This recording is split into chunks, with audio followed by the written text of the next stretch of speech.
Hello, everybody, and welcome back to Geek Addicts, the pop culture podcast where life is truly just a simulation. I'm Bill, and this is Matt. How you doing, Matt?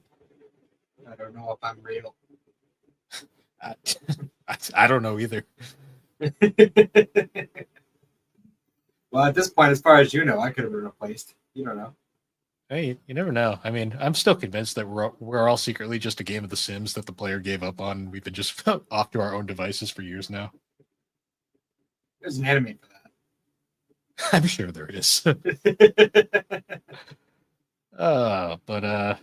Yeah, apologies in advance if the audio sounds a little funky. We had a last minute change, but Yeah, I'm not using my usual mic, and I'm also to any YouTube viewers, it's pretty obvious, but I'm not in my usual space.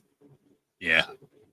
We had some last minute stuff come up, so I wasn't able to occupy my usual area Yeah, it's understandable. But or use my usual mic. So, yeah, gotcha. Oh, yeah. This has been one of those weeks. Yeah, for sure. One of those Uh, weeks that I want to say I'm glad that it's over, but it's not. Yeah. I still have to go to work tomorrow. Yeah, I've just been like super busy this week, so like when I get home, I'm just tired. Yeah, I feel that. I feel like we're just at like that weird in between period between like spring and summer, where we just start to feel burnt out before like summer actually comes in full swing and we actually start doing things. Yeah, it's been like super rainy down here, but then it's also like super hot. Like it was like almost 90 today. Um, Wow. but yeah, it's we're getting into the swing of things. Uh, Still haven't watched like any anime because I just when I get home I fall asleep. It's about right. I'm still mostly watching movies because I'm also watching Mike Flanagan's TV series. He's done, which I only have one more series and one more movie. I believe, and I've seen everything that's currently out. Gotcha. So I'm getting there on that. And then I don't know what I'm gonna do after that because I'm kind of digging what I've been doing. Switching between coming in here. What do you think this is? I just broke in. They do that sometimes. Yeah. One second. I gotta close that door.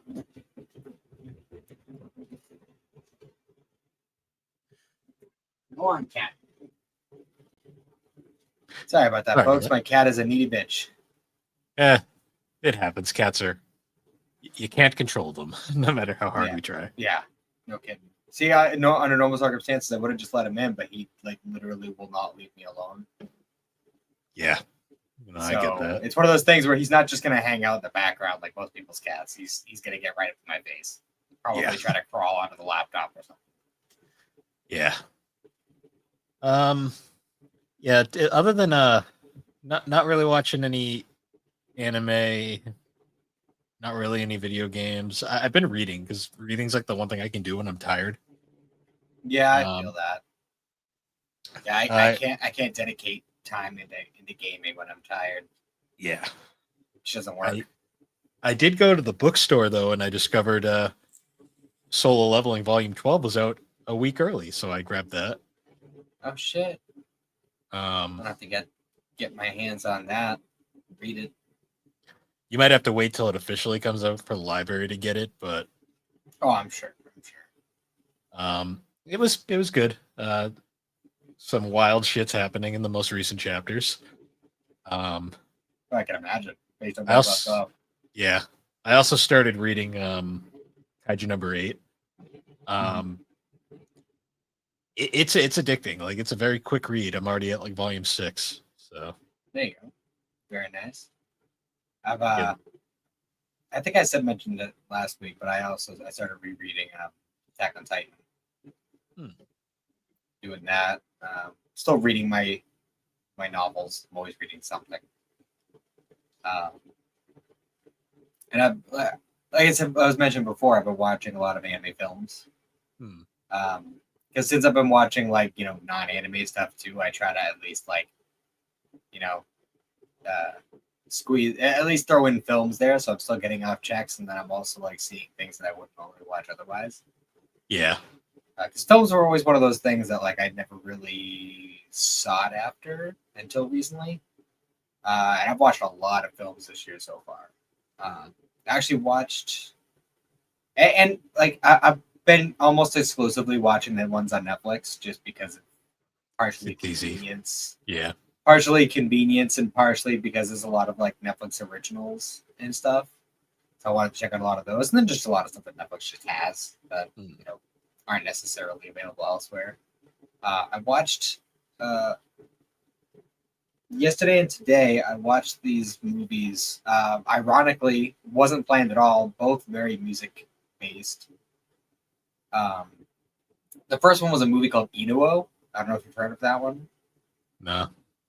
So it takes place in like feudal Japan, and it starts out like you're thinking it's going to end up being like some sort of redemption story, or like a story of like a kid kind of like finding, because basically the setup for the story, right, is there's like this rumor or whatever that there's this place where some like special treasure sank underwater, and they want to go and retrieve it. So these guys come out and they commission this dude and his son, who's like a little kid at the time, to they go out, all four of them on a boat, and they go and try to fucking dive down and get this thing.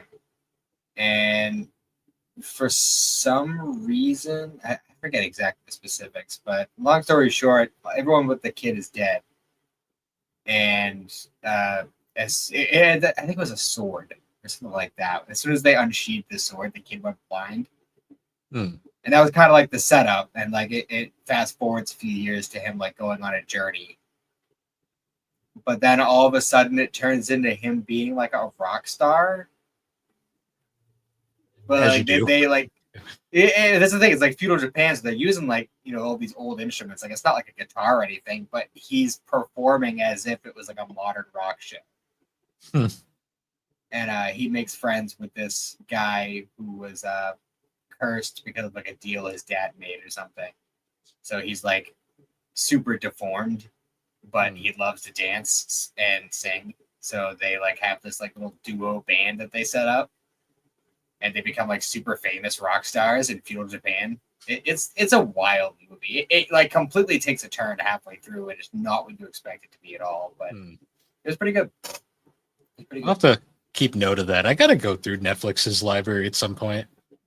I've been I'm on like a Western comics kick again, so I've actually been rewatching some of the CW shows. I'm about to start rewatching Superman and Lois.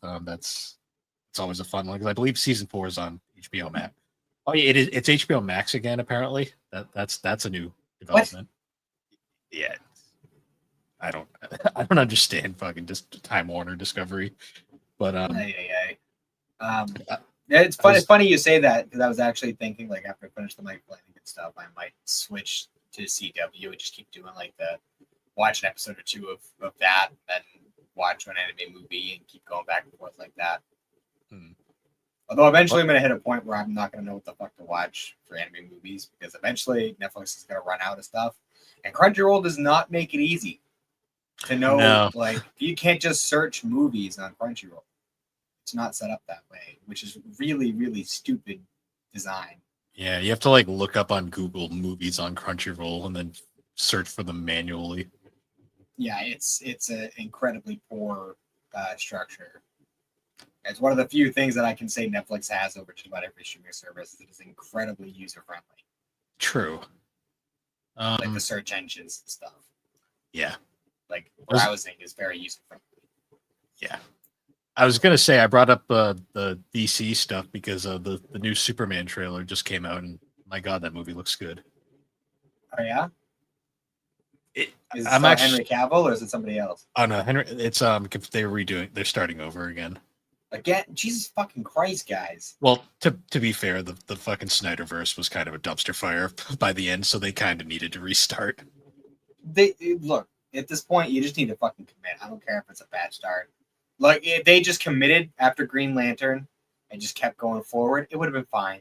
All right, it may not have been perfect. It may not have been MCU level, but it would have been fine. All right. Well, the I didn't problem see is Green Lantern. I don't even know how bad it was, but I'm just saying, like, you keep It's- fucking rebooting it. it's not even that bad. It's just mediocre. We'll cover it eventually for this show, but I'm just saying, like, you gotta stop with the fucking reboots and just fucking commit. Shit, get off the pot, DC. Jesus Christ. well, I'll give them credit this time. They have an actual visionary like running it this time, not just a disjointed mess like the. Will they get somebody from Marvel? Yes, actually, they got James Gunn. They got the Guardians from the Galaxy guy. That's about right. Well, because what happened we'll see was how that goes. the Superman looks good. I liked Henry Cavill as Superman, but unfortunately, when you can be a great actor, but when you get like shit to work with, what are you gonna do? They hired another unknown, David Cornin Sweat, I think his name is. Never heard of him, so that's always a good sign. Actually, that is a good sign for Superman because it's always usually an unknown. But the trailer looks good. It actually looks like it reminds me of the '78 film. Like it looks fun. So all right.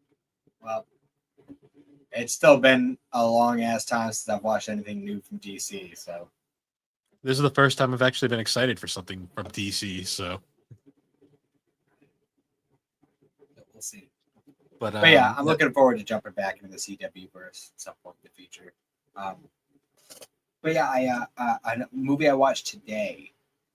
It's called, I think, Her Blue Sky, or something like that. It's on Netflix, and that was a really good movie. Like it was like a very like kind of a mellow kind of story, but it was really like interesting. Like it's the kind of movie I think you would like a lot. So I definitely recommend you check that one out. I'll have to add it to my list. I gotta just like sit down and like watch some of these movies. I've just yeah, I've been keeping, well, obviously I'm keeping track of the ones I'm watching, but like I'm keeping track of the ones in particular that I enjoyed more than others. Like I'm not gonna say any of them were necessarily like on the level of like Shit Guys movies, but there were definitely some snoozers, and there were some that held my attention and entertained me throughout. So yeah, that's actually one thing I gotta do is I gotta go into the Shinkai back library at some point and watch all the pre-Your Name films, because apparently like some of those are really good. Like apparently 5 centimeters per second is like extremely good. Like that's like have you not watched that one? No, I haven't watched any of them before Your Name yet, so that's on my. Oh, well, I watched 5 centimeters per second. I've heard it's really good, so it's interesting. It's not what I expected, but I enjoyed it.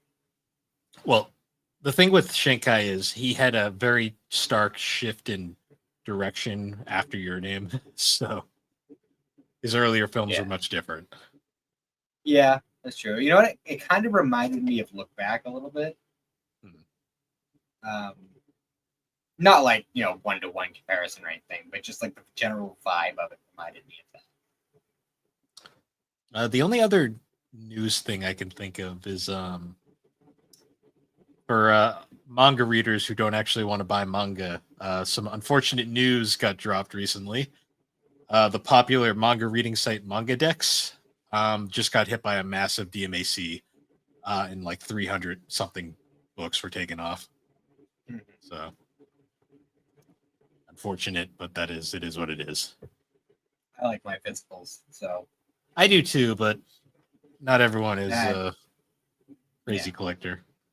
That and some series aren't released over here.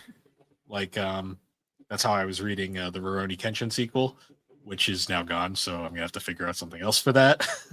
Yeah. God knows we're not gonna get that. No, we're not. Well, also I'd rather read it illegally than give that guy money, so I mean, you could just wait until he dies.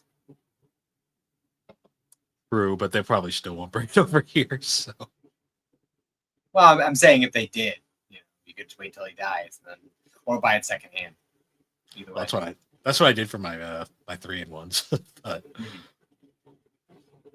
anyways, yeah, I got nothing else for what I've been up to because I literally didn't do anything this week. Yeah, I mean it's just been kind of a whatever week for the most part. I haven't like done a whole lot. I haven't made much progress on Earthbound. I'm still only on 4 side, but I think I'm towards the end of it. So. Oh, I did play a game. I played Shelley Duvall's "It's a Bird's Life" this Oh week. god, I still haven't listened to that episode yet. You're not missing much. Yeah, I played that. I don't know if I can say it was a game. It was an experience. That's all I'll say. Oh, we should probably mention that we intended to have a guest on this episode. I believe we mentioned it previously, but scheduling did not work out. So Yeah. it's just us losers this time. It happens. So a coworker of mine who I mentioned previously, he does like the Chrono Trigger animations and D&D streams and such. He has been listening to the show, and he has some feedback for us. Oh boy. Yeah. More drunk, aggressive wife. That's his exact words. Okay. I mean, she'll be back eventually. Oh yes, for sure, and I'll make sure she has some wine. So we'll have some more of that. We're eventually gonna do the Attack on Titan retrospective, so I'm sure that'll happen. Yeah, we'll give that one some time to breathe though, because we did just do that on GNC. Yeah, and Yeah. I'm still not sure what I think of that show, but that's for another time. It's been really interesting though reading the manga as opposed to watching it, because like a lot of the foreshadowing still happens, but it happens differently. Like you notice like certain things because it's a still frame kind of situation, like different panels, like it gives you like more time to really like pay attention, like looking for specific characters and what they're doing and things that are in the background and things like where's Aaron in this chapter? Yeah, where's that boring fuck, as you put it? Oh yeah. And just like whenever like stuff's happening or whatever, and like I look at Reiner and Bertolt, and it's one of those things where like when you're going through it the first time, you don't really think about it too much, but when you know and you look at them, you're like, oh, their like reactions to a lot of this stuff is like starkly different from everybody else's, and in a subtle way, but it's there. Like if you know what to look for, you see it. You know? Yeah.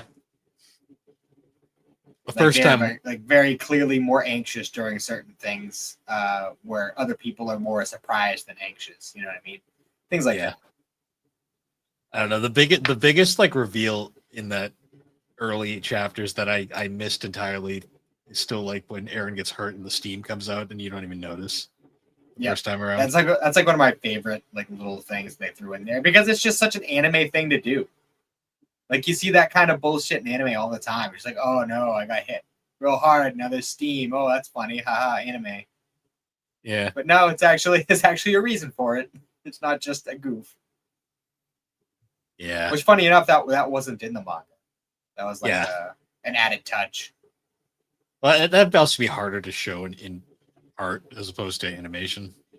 Yeah, I guess it would depend. Because in art it could be easily mistaken for just like an anime like sweat drop or like an ang like your angry smoke is appearing. Yeah. But yeah, speaking of anime, we're wrapping up Toriyama month this week. Mm-hmm. Yeah, it was I think we're gonna skip down a time this week because I did watch the episode last weekend, but I haven't watched it since, so I only really remember the one big thing. We could have a whole discussion about that alone, but yeah, we might want to wait until that. Because I think we got like 2 more episodes. 2 more. Yeah. Well, there's one that comes out tonight, and then one more. Okay. Yeah, so we'll save that. Might actually already be out. I'm not sure. Probably, honestly. But yeah. Although I will say, I saw a thing that said that Schemmel supposedly passed out 3 times in the booth recording that last episode. So that'll be fun. Oh boy. I mean, he didn't. It's not like he did much the rest of the season, so Yeah, he was just saving it for that. yeah. So speaking of Toriyama, though, we for this episode we decided to cover the Netflix original film, Dragon Quest: Your Story, which is a retelling of sorts of Dragon Quest V. It's mostly accurate. It's just that little bit at the end, a little twist at the end. Then poor Deborah. Poor Deborah didn't even get Well, fucking. They cut a lot of characters, and I might be a little butthurt because Deborah was my favorite of the three, and I was like, God fucking damn it! Of course she's the one. well, they just erased one of their kids entirely. It's just like we only need one. I mean, I'm amazed the kid even appeared. To be honest, so. Well, I mean, it would be kind of silly if he did. It's Yeah, kind of a major plot point. This film took some liberties with the plot. That's all I'll say. To some degree, yeah. But I mean, you kind of have to. Like, if you're going to take any JRPG storyline and break it down into a 2-hour movie, there's going to be some corners cut. Yeah. So I guess like first opinions. So like this film is unique because rather than being animated, it's CGI animated. Mm-hmm. It looks like a DreamWorks film. I'm not gonna lie. It's honestly like the smoothest CG anime film I've ever seen. It was smooth. The designs bothered me though. I think I had texted you before. I was wondering if your opinion on that changed at all. So the monster designs were fine. Monster and like non-human characters. The human characters, they looked like DreamWorks characters, and it bothered me. Well, I mean I'd say that's a compliment because DreamWorks does good work. Yeah, but when I think Toriyama style, that's not what I'm looking for. I don't know. I mean, everyone just looked off. That was kind of my. Well, I mean, it's like I said when we were messaging. It's one of those things where like the general like, the basic idea of the designs is there. Like it's not like offensive, like the changes and additions that they make, but it's one of those things where they kind of, especially when you're adapting it in a 3D engine like this, there's gonna be some changes art style wise. Like it's gonna look different than you would from say a 2D drawing that Toriyama did on like a napkin, which is probably how he did most of them. Potentially, yes. So I guess before we get into the plot, I guess Dragon Quest V is in a lot of ways one of the most acclaimed entries in the series. I'd say that from what I can tell, yeah, that seems to be the case. It's either, from what I've read, it is either 5, 4, or 8 tend to be, or 3, I guess. 3 is also up there nowadays. Those tend to be the ones that people are very into. I also see a lot of people point to 11 now. 11 is as just a solid game in general. 11 is a great RPG, but when I rank it with the other Dragon Quests, it's a great starting point, but I don't think it's particularly a standout game. Well, in a lot of ways, it's kind of because Dragon Quest has been big on like the trilogies. Yeah, where like we had the first 3, and that was like the Erdrick trilogy, and then 4, 5, and 6 was the Zenithia trilogy. I don't know what you would classify 7, 8, 9 as because I haven't played any of those, but yeah, it gets a bit more murky the farther it goes in. I know the 4, 5, and 6 is generally the most well-regarded portion of the series, although it's mostly 4 and 5. 6 is okay, but 6 kind of feels like a step back in a lot of ways because it drops a lot of like the interesting ideas that 5 came up with. Yeah. Because 5 is in a lot of ways the first Pokemon game when you really think about it. Oh, for sure. And that's one of the most fun aspects of it. The only reason I think 4 is better is just because I love the whole like chapters of the Chosen like idea that 4 has, because I love the characters in 4. Like 4 has such a strong cast. I'd say that comes down to preference though, because 4 does that with like the different, the big cast of characters and kind of let you choose between them once you get to the point where they all converge. They all have their own like little storylines at the beginning, and they all come to a point. And then 5 is interesting because it does like the generational thing, where you start, you're a little kid, you're traveling around with your dad, and then you grow up, and then you get married and have a kid, and then it's about the kid, So it's a fun, different way of telling a story. Yeah. No, see, to me, 4 and 5 are just like it's all a matter of preference between the two because they are both excellent games. But yeah, so your story is essentially a very it tells the story of 5, but it's a bit loose with it. Like they cut things out for film's sake, and they kind of will move things around just to make things easier. Mm-hmm. One thing I did think was a little weird decision wise is, aside from like, because the movie starts with like literally just like footage of the actual game. That was weird. I was kind of like, okay. I mean, I kind of understood what they were doing with it because we kind of saw like a similar thing with like the Pokemon Origins film. True. So like, it's not the first time we've seen something like that. They did kind of do it a little bit longer than I expected them to, and they covered like early points of the story, like the little mini quest that the hero and Bianca go on as children is literally just shown as like a Super Nintendo game on the screen, like a couple of quick frames, and then it moves on. So the first time we actually see Bianca like in the story proper is like when they reunite as adults. Yeah, because I was a little confused because I'm like, where the hell's Bianca? Like, she's a pretty significant character, and then she just shows up, and it's like, hey, I know you. I'm like, okay, we're just not going to talk about that, I guess. Mm-hmm. Which, by the way, I didn't even realize this the first time I watched it, but on this rewatch, Yuri Lowenthal as the main hero, Luca, and Stephanie Sheh as Bianca. So Sasuke and Hinata. Perfect. Which I really liked their performances, especially Stephanie Sheh's performance as Bianca in this. Yeah, it's kind of crazy when you realize like how good an actress Stephanie Sheh is, because like she's most well known for Hinata, but like she has so much more range. Mm-hmm. Yeah, she's been around and it shows in this film. I mean, I loved her drunk acting. Yeah, she's very so good. Fun. If you ever wanted to know what Hinata sounded like drunk, there you go. Surprised they haven't done that as a gag yet. They didn't do that as a Bardo gag at one point, but either way.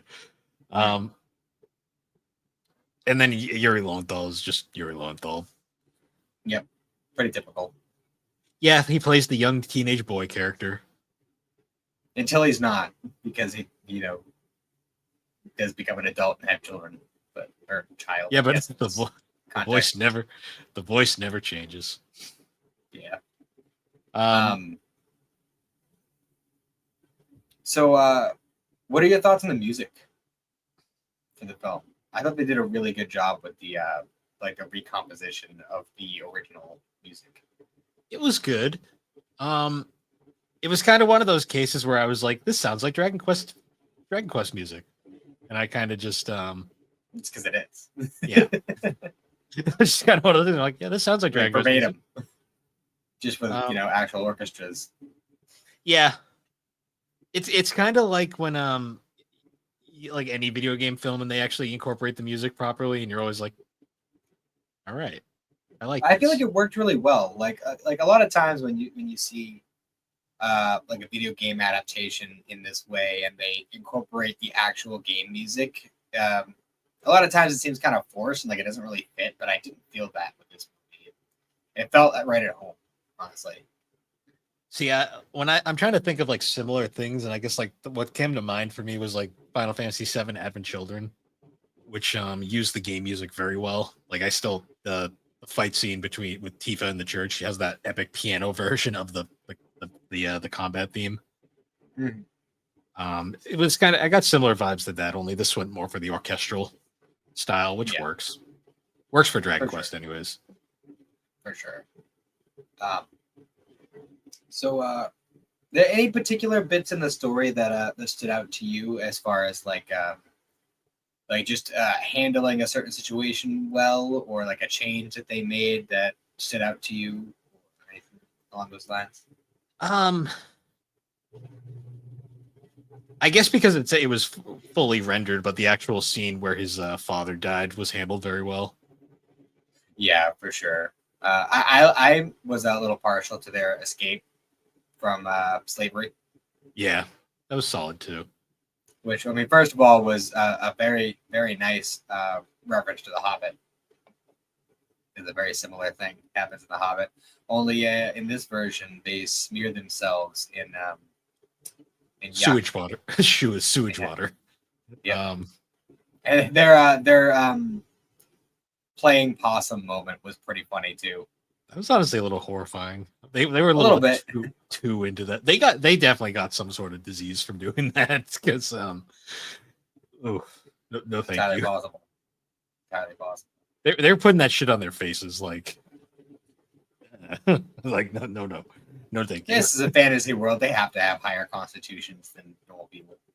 My theory is Bianca healed them, and that the prince just has like He has like probably Royal- a bunch of royal power. healers. yeah. Because they had like yellow eyes and shit when they popped out of the barrel. And I was like, like, damn, like that's gross. For sure. And then like the running joke with the old man in the town, who just keeps calling him Stinky. Yeah. Sir Stinky, you're back.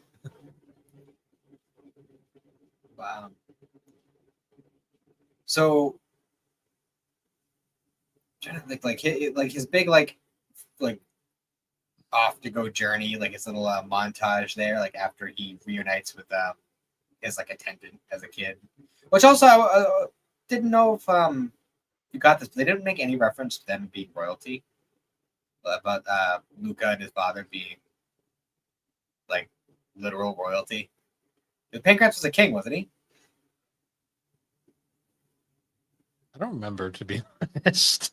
I'm fairly been a- certain Pancrase was, and it was like part of the whole thing where you're traveling around and you just happened upon the kingdom that your father ruled over. It's like, oh shit, I'm a prince. Like, Yeah. I think for this for the plot they were going with, it wasn't super important. yeah, I guess the whole heavenly hero thing is a little more important. You know, I have to trying find it. the heavenly hero. Maybe it's me. No, it's not me. Yeah, Maybe it's my son. but I like the whole his little initial journey because well, first of all, we got to see a bunch of like classic Dragon Quest monsters just back to back. I really like the scene where he's just smacking metal slimes with his sword. Yeah, with nothing. Just happening. not doing well. I loved his little slime buddy too, that just followed him around. Yeah, voiced by Steve Bloom. Of course it was. Yes, the Dragon Quest slime voiced by Steve Bloom. Because I'm sure Steve Bloom was paid way too much money for that. For like the 2 lines he had in that movie. Yeah. Yeah, that was fun. As I said at the beginning, I was very butthurt that they just wrote Deborah out. Yeah, well, I mean, she really was like an optional character though, so there really wasn't any real reason to have her in there. But I just like the snarky bitch that she was. No, I'm totally here for it too, but if they're just gonna write out one of their kids entirely, then I mean, she was doomed from the start. Yeah. That's the problem when you do like multiple relationships in video games like this. One of them's gonna get like axed in like the other media, especially when there's a very definitive canon one. Yeah, which they even kind of reference in the movie towards the end. Well, because it's very apparent just because of like they're on the back of the box of the game, for God's sakes. Yeah, it's very obvious. I thought Nero was a fun character too. Like I thought her portrayal was fun. Yeah, I liked how they handled that whole part of the game, like the whole like choosing your bride kind of thing. Because like he shows up because he hears that they have the Zenithian sword, and there's the reward poster for beating was it Bjorn the Great or whatever. Yeah. It's like this giant monster, which I believe was what happened in the game, correct? Like you had to fight him first. Yeah. So it's like this whole thing where like he has to beat him, and if he manages it, then he will become the heir and get to marry the princess, which he's all for at first. Yeah, because he has typical protagonist brain where he's like I don't know what the concept of love is. I mean, he kind of does a little bit, but he's oblivious. He's oblivious to his actual feelings, though. I mean, he obviously has a sex drive because he knocked up Bianca like immediately. Well, yes, I mean, like literally, he proposes to her, and like the very next scene is her telling him she's pregnant. So it's like they wasted no time. Yeah, I did enjoy the fact too that like they had Nera like be the person who's like actually like figures it, gets him like on the right track, where she's like, I'm just gonna push this in the right direction. Yeah, I like that whole bit where she like disguises herself as the old lady, and she's just like, I don't know if you're doing what you really want to do, and she like gives him like this weird potion, which is kind of like when he drinks the potion, it's like a little hint to the big twist at the end. A little, yeah. I don't know if you caught that at all while it was happening, but well, when it happened, I was like, that was fucking weird. I was just like, okay. But ultimately, he decides that he actually loves Bianca, and as she's wasted down in the tavern. Oh, super wasted. It's actually very comical. And then she's the like king around buying everybody rounds. Like, and then the king beats him up for calling off the marriage. Yeah.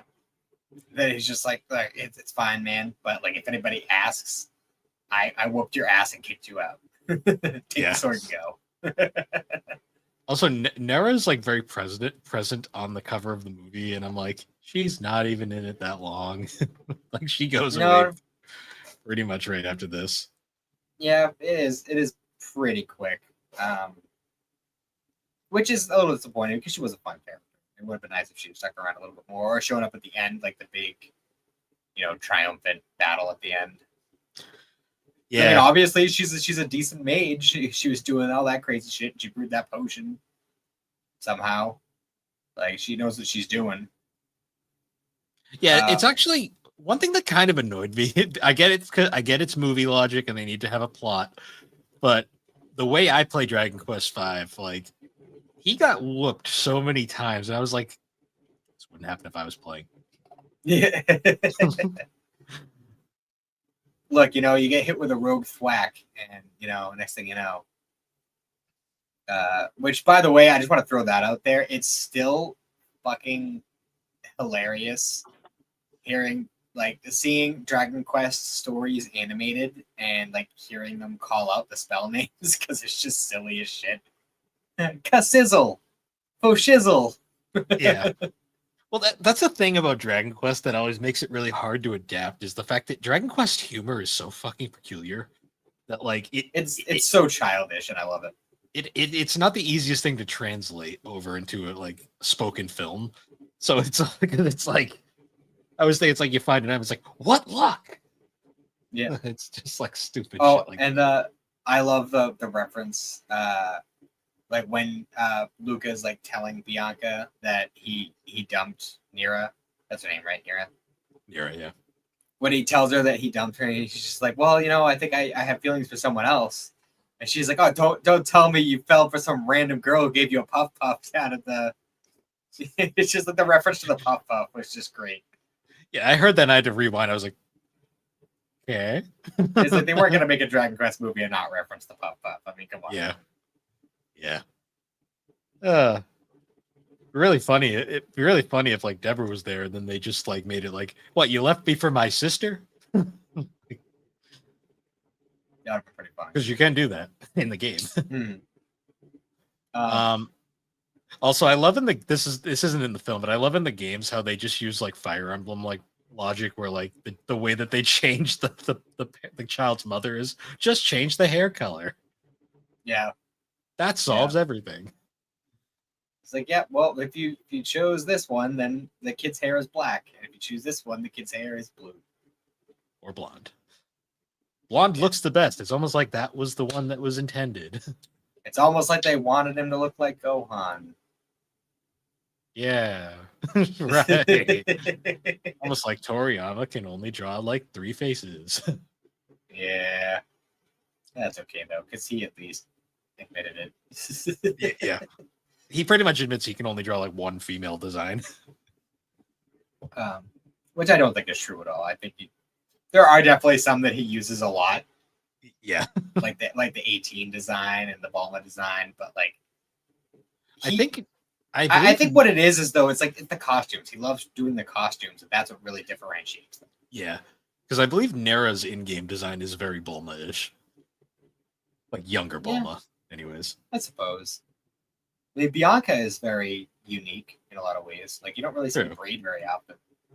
True. Although I think if you remove their hair, all their faces are the same.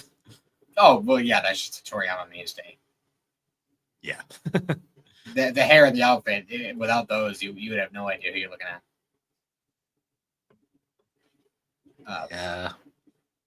Yeah. So the rest of the film is pretty straightforward. Like it's the basic same plot, like where they skip over a lot of like the little fine details, like the actual quest that the kid goes on to find the thing that breaks him out of the stone. Like they cut that whole bit out. He just has it, Yeah. just for the sake of movie storytelling. Yeah, because they had to fit. Because this is almost a 2-hour movie, so like they had to kind of trim it down a bit. Even 2 hours, which is a fairly decent length movie. It's not even close. Like if they want, like they would have to do like a full series if they wanted to fully adapt the story. Oh yeah, because I was like, when I clicked on it, I was expecting shorter, to be honest, with a lot of these anime films. But in a lot of ways, like overall, I think this is just a huge love letter to Dragon Quest. And even going further, I'd say the way the movie ends, it's really just a big love letter to the JRPG genre as a whole. Yeah, to a degree. Because like, I guess we should probably talk about that, like the elephant in the room, because it is the most notable thing about this film, in my opinion. Yeah, even though it's only like literally like 5 minutes within the last like 15 minutes of the movie. It's literally like I think it was like the last 15 minutes of the film. Basically like the day is saved and like Luca's son is like falling back towards him with this big like, yeah, we did it. And then the world just freezes. And I was just like, my brain was like going like, okay, this doesn't seem right. And then like Virus Man shows up and I was like, I was like, for a second, it was literally the whole the Scott that was like, did I miss a page thing all over again? Where I was like, yep. The whole time I'm like sitting there going like, did I accidentally skip 5 minutes? Or did I accidentally start playing a different film? Mm-hmm. So basically, okay, you got it. I was gonna say basically a virus enters the Matrix and basically tells Luca his entire life is a lie. Yep. I was just like, I think I texted you. I'm like, did this just get meta as fuck for no reason? Yep. So it turns out that Luca is not actually Luca, and that this whole thing is a virtual reality simulation experience based on Dragon Quest V that the hero is the player for. Yeah. Which was just weird. Like the whole time I'm like, this is bizarre. Like he pulls out a Super Famicom at one point and it shows him putting Dragon Quest V in. Yeah, like flashes back to him getting Dragon Quest V for like his 10th birthday or some shit. Yeah. I like the joke too where he's getting into the simulation. He's like, I think this time I'm gonna do Nira. Like I think that's gonna be my choice for the playthrough. Yeah, he like activates like, oh, you activated self-suggestion. It's just like, but then at the end of the day, it's just like, yeah, but Bianca. Like, yeah. He's like, can I fight robots? He's like, I guess. We'll put that in there. And that's funny too, because like leading up to this whole thing, like there are a couple of points throughout the movie where like there's some sort of like info dump happening, and they're just like, I don't know, that's just how it happened this time. He's like, this time? What the fuck are you talking about? And they just kind of Yeah. glaze over that every time. Yeah. I was just like, huh. The whole time this is happening, I'm just like, this is a really bizarre turn, like to make for a movie like this. Yeah, and the first time I watched this movie, I didn't know if I liked it or not. Because it doesn't feel Dragon Quest like. This is a very odd thing for a Dragon Quest movie. Well, that's why I feel like that's where it kind of gets the whole your story thing from, and that's like the kind of the big thing at the end. Because at the end of the day, like yeah, No, there's I didn't the even- story I- and there's the characters, but it's about your journey. It's about your experience. I didn't even make that connection now that I think about it. I just thought the Year Story was just a weird choice of name. I guess that does. No, make it's sense. actually in reference to the end of the movie. It's because this is your story. You are the hero. You are, you are the end all be all of the game, and that's kind of like that's where I say like this is in a big way a love letter to the genre, because with the way that honestly I feel like with this change at the end and making it this kind of like weird meta thing, I feel like in a way it makes the ending a little bit more impactful, because like if it just ended the way it did like in the game, it's like okay, they have their happily ever after and everything, but like you really think about it, like it's a really bittersweet ending, because you just lived this whole lifetime in this game, fell in love, got married, had a kid, and then you're gonna get back to your hometown and it's all just gonna cease to exist. And then you gotta go back to your fucking 9 to 5. Yeah. Like it's like a really bittersweet ending.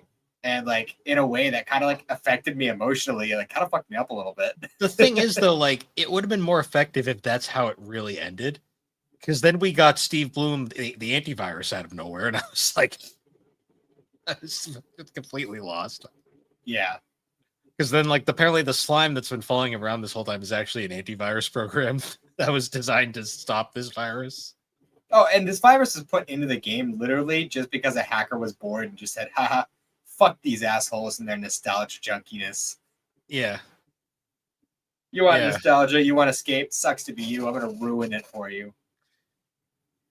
Which is baffling, because then this whole antivirus thing comes up and it's like they destroy the virus. And then it's basically just like, well, that was weird. Let's never talk about that again. Hi, family. Let's continue our fake reality. Yeah. Well, they get like this big, like happy send off at the end, and then it's like implied, like, because they can see their house from where they are, and it's implied that as soon as they get there, the thing's just gonna end, and he's gonna go back to his life in the real world, and that's just like kind of depressing, you know? Yeah. It was just like a weird choice, to be honest. I still don't know if I like that or not. In a way, I like it on an emotional level because it adds extra depth and meaning to everything that he went through. I mean, think about it this way. Like, here's the real question, Bill. All right, let's say this technology existed. Would you get in that chamber? Let's say they set up a kiosk where you could reserve like a 3-hour time slot and you could live out an entire, say, year in Persona 4 Golden. But you don't remember that you're you. You are you, as in like you, the character. Then when it's over, you just wake up and you're like, fuck. Like, none of those people that I just made those lasting relationships with, whatever girl Yukiko, let's be real, it's Yukiko. Yukiko, your girlfriend, is no longer exists. Like that girl that you fell in love with and had this whole relationship with, just none of that happened. And now you're just gonna go back to the golf factory. Like, would you put yourself through that? Like just blocking all your memory like that? Here's the thing, like I've always been really like kind of skeeved out by that whole idea, like conundrum, like Ready Player One is a very fascinating story, but I've always like seen that and been like, yeah, no, it's not the world I want. Well, that's a little bit different, you know. You're still you in that scenario. Yeah, I've always been like kind of like skeeved out by the whole like idea of like in-depth virtual reality like that. Like I've always kind of seen that and been like, that's a little too much for me, kind of thing. So I don't know if I'd even do it if it was an option. Or let's say you could just step into the shoes of Squall. Would you do that? Well, no, that's a miserable existence. I Let's be real here. don't know. Depending on the game, I might do it. Honestly. If I stepped into the world of Squall, my life would just be I hate everything and I speak ellipses all the time. I'm just saying, like it would, and that's the thing though, is it would drastically, like fundamentally change you as a person. Like blocking out your memory of the real world and going into this and thinking that you're somebody else and going through all these trials and tribulations, hardships, and also great things, like things that you love and cherish, and then coming out of it like none of that was real, and like actually feeling like years are going by. Like that's. See, I don't think I'd like that, honestly. That would fundamentally change you as a human being, and it makes you really wonder, like, would it be worth it? Well, the thing with that too is like whenever that whole meta like concept is brought up in like fiction, there's always like this like implication that it becomes an addiction and it basically ruins people's lives. Yeah, I suppose. It's just how it always seems to come off. Like it's always one of those things where like people are like so desperate to get more of that they just kind of live in the simulation forever. Well, I feel like I mean, he also lived 10 years as a slave in this simulation. So I mean, He apparently liked it because he kept doing it. Well, I mean, he only did it once that we know of. He's only gone through the whole thing once. Maybe. I don't know. I kind of got from that line where he was talking about doing the different routes that he might have been I in think a few times. I think he was more referring to the fact that he's played Dragon Quest V so many times, like the actual Super Famicom game. Maybe. I don't know. That's how I took it. I didn't, because the way they made it seem like that was a brand new technology, like they were just putting it out there. Oh, maybe. Yeah. So to me, it seemed like it was a reference to him having played the actual game. Oh, maybe. Virtual reality thing. Maybe, yeah. I don't know. That whole like ending just I still am kind of like don't know about that. So you would have preferred a more faithful to the game ending? Yeah, probably. Well, because fair. that ending just left me confused. I was more just like, did that happen? I'm not really sure. Well, I don't know. I get where they were, what they were going for when they did it. So for that reason, I like it. Would I have liked just a straight up adaptation? Sure, it would have been great. But at the same time, like I said, I feel like it adds more weight to the end of the movie. You know, because it's like when you finish a JRPG, it's very bittersweet. Like when you finish a JRPG that you're really into for the first time, and you get to the end, and it is bittersweet. You know, you kind of have that kind of like apathy at the end where you're just like, fuck, well, I don't know what to do now. You know? Yeah. Apparently, this film has a negative reception in Japan. I can't imagine why. It's probably a lot of otaku shut-ins mad because they're being called out. No, actually, the biggest complaint is the character designs. Really? Yeah. So I actually thought the character designs were good. Like, I mean, obviously, like they have to take some liberties because it's a 3D animated thing, but overall, I didn't think it was bad. I mean, they made a few things a little bit more. I don't know if realistic is the word, but a little bit more like DreamWorks-ish. I was gonna say in terms of some of the monster designs, a little bit more hardcore. I mean, the what's his name, the monster designs were fine. The like main antagonist of this film, with like the dude with like the weird like lazy eye thing going on. Like he was super creepy looking. Apparently, another big complaint was this doesn't apply to us because we watched the dub, but I guess the Japanese version, rather than using like professional voice actors, they used like a lot of like famous live action actors instead, which I guess pissed a bunch of people off. But that's oh, so they really are just going full of DreamWorks with it, huh? I guess, yeah. Yeah, pretty much what DreamWorks does. Yeah, or a Ghibli film. True. Yeah, I don't know. I was just curious. I was reading what the reception was, and that came right up. all around, I enjoy the movie. I enjoyed it enough to watch it twice this week. And, I've watched it at least once before. I don't know if I ever rewatched it before this week. Oh, apparently there was a loss. This movie had a lawsuit involved with it too. Oh, really?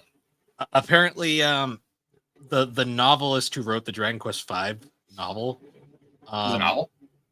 apparently, I don't think it's out. I don't think it left Japan, but Balls. that's where the name Luca and everything comes from. Apparently, those names were used in this film without their permission. I'm not sure if it's a male or female. So that led to a lawsuit. I see. I want that novel. Son of a bitch. Yeah. Like, I've actually thought that like a lot of these kinds of games would make good novelizations. Like obviously they'd have to like kind of just change everything so it's just the canon. Like Bianca's the girl you choose and everything. But like in general, I feel like a lot of that would work very well. I mean, shit, I'd like a fucking Persona 4 novel. That'd be cool. We do have a manga. Yeah, well, I'm gonna get it at some point. It's expensive. Oh, I forgot to mention before. I used some fetch rewards to order the first 3 Fruits Baskets Collector's Edition. Oh, nice. So I'm gonna start working on collecting those. Let me get back to you. I might have one of those, just an extra that I'll send you. Which one is it? It's like 7, I think. Okay. I ended As up long with as it's not 3 one of the somehow. first 3, because I already wrote. No. It's the one with a monkey boy on it. Oh, okay. Gotcha. Yeah, just to remind me because I have one of those somewhere. Okay. Sounds good. But yeah, overall, I enjoyed the movie. It is a movie I'm sure I'll go back and watch again at some point in the future. Probably not, within the next year or two, but at some point I'll go back and watch it. Maybe after the next time I will say I'll give it this. It made me want to play Dragon Quest again. see, to me, it kind of had the opposite effect where it made me like I was like I'd rather just play the game. Oh, like I didn't hate. I didn't hate it. It kind of made me realize I was like, I think I just like the games more. I think that's fair. I mean, you might like the Adventures of Dai more, because first of all, it's a series and it's not based on a game. It's just kind of based on the Dragon Quest universe. So you might like that version better, just because it's not, it's not trying to do anything specific with any of the games. It's just taking the world and making up its own story, which could be good and could be bad, depending on your opinion. Yeah, that honestly would probably help, just because like the whole time I was comparing this to 5. Mm-hmm. And if memory serves, a lot of the, at least with like certain scenes, the same animators from Daima worked on it. Oh, okay. So a lot of that kind of like smooth animation. And obviously, like they come up with their own like kind of stories, or their own like plot points and stories and stuff. And I believe it's the Ocean cast, like the Ocean studio that dubs it. So that's also fun. And it just isn't even 100 episodes, but it's one of those like easy to just kind of throw on and just watch a bunch of episodes. I'll keep that in mind. But yeah, I think that just about covers it. Yeah, for the most part. I mean, we left some stuff out, but we kind of had to get to the elephant in the room towards the end there. It's the most notable thing about this film because it just comes out of fucking nowhere. Yeah. Like there was every now and then I like to read like TV tropes pages for stuff like this. And I was like, why is there so much spoiler stuff tagged out? And after I watched it, I was like, oh, that's why. Mm-hmm. Yeah. But yeah, that was Toriyama month. Mm-hmm. We had some good stuff this month. We had another Dragon Ball Super, Go Akman. What was the fan film again? Light of Hope. Light of Hope, and then the Dragon Quest. We had a good spectrum of Toriyama material. Yeah, mix some stuff. Had, once again, actually, come to think about it, I think once again we we Because when we did that month of Toriyama after he passed, I'm pretty sure we did the exact same thing where we technically, with the exception I think of the Go-Go Hackman manga, we pretty much covered all the things exclusively that he didn't actually do himself. Yeah, kind of. I think we did it again. Oops. It's all based on his intellectual properties, so whatever. I mean, he was kind of involved with Super Yeah, but I mean, Toyotaro was the one drawing it. and potentially writing it, as far as we know. Well, writing the finer details, at least. Toriyama was writing the broad strokes. He got Togataro got the basic plot summary on a napkin, and then he had to work with that. Pretty much. Um, Pretty much. yeah. I guess we didn't really cover a lot of stuff he actually worked on. Oh, that's okay. Well, we're gonna have plenty of time because it was a thing. We're gonna be doing our Toriyama months like once a year, but I mean, let's be real here. The Toriyama stuff isn't going to be delegated just to those months. Yeah, that's It'll true. probably be a little bit before we get back to more stuff, but just because we just did the whole month. But let's be real, we're gonna have more in between. Well, yeah. Then, and I mean, the next time we talk Toriyama will probably be the next Super retrospective because that'll eventually cycle around again. Yep, and we're getting pretty close to episode 100 of the show, and we have ideas for that. Yes, we do. But yeah, I'm not quite sure what we're gonna do next week. Scheduling's been kind of a mess just because of life, but we'll figure something out. Yeah, sorry about the low energy episode this week, guys. We're tired. That this was a rough week. It's hot in here. Yeah, I'm struggling to stay awake. Yeah, I feel that. Um, I feel that. But yeah. So once again, guys, thank you for joining us on Geek Addicts. You can find Geek Addicts on all the major podcasting platforms, particularly Apple Podcast and Spotify. And be sure to check us out over on the Superpod Network. That is superpodnetwork.com, an awesome site where you can find all sorts of different shows, videos, blogs. Currently in between projects over there right now, but I'm sure we'll have another themed maybe blog project going on. And there's always the Super Game Club. So be sure to come check us out over there. And once again, guys, thank you for joining us, and we will see you all later. Have a good one.